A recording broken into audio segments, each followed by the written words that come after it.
good time for a walk across the bridge. Right.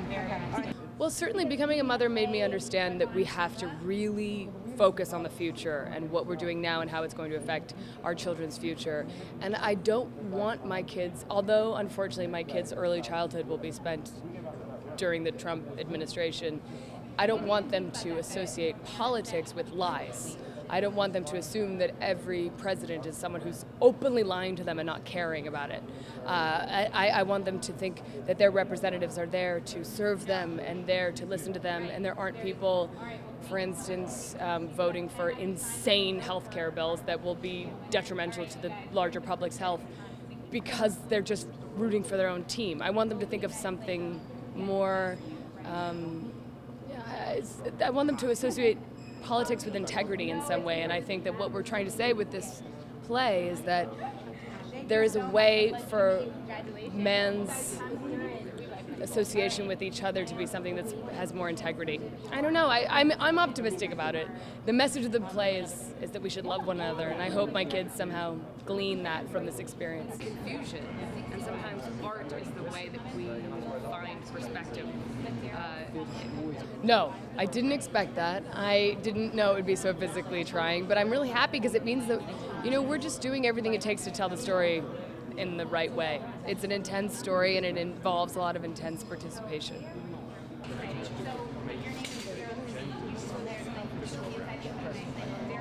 Yeah, absolutely, yeah, worth it 100%. Exhilarating to get It has been totally exhilarating to perform in these scenes with Tom and with the rest of the cast, and sometimes it's been physically intense, but great. I mean, I don't feel the pain till we're off stage anyway. Really common fear. Snapping turtles or just like all any turtle? All turtles. Household tiny little turtle. Yeah. Stability. Well, you know, I wouldn't want it any other way. I'm excited that this is my Broadway debut because I feel I'm a part of something that's really meaningful, that we're up there on stage every night, 8 times a week, saying something that needs to be said. Look, it's okay. All right. Yeah, perfect. We'll talk this way. All right. Tell me about why it's...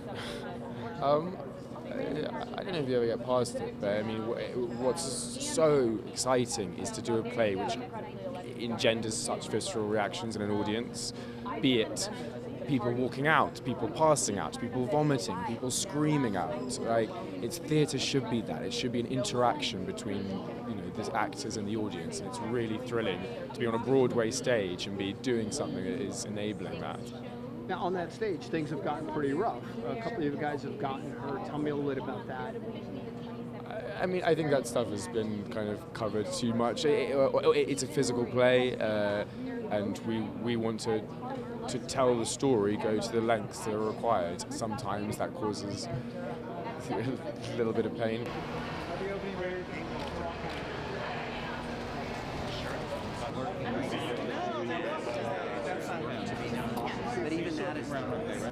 We have a great responsibility, and I'm very proud to be a part of something that is starting the conversation. It's an important conversation to have. The interesting thing about the book 1984 is that both the left and the right feel like it's advocating their agenda, which is fascinating to think about. And I think you can almost see our play that way too, though clearly those of us who are working on it. One has to be very careful that fact and fiction don't overlap, but there are little things that happen, day-to-day things that happen.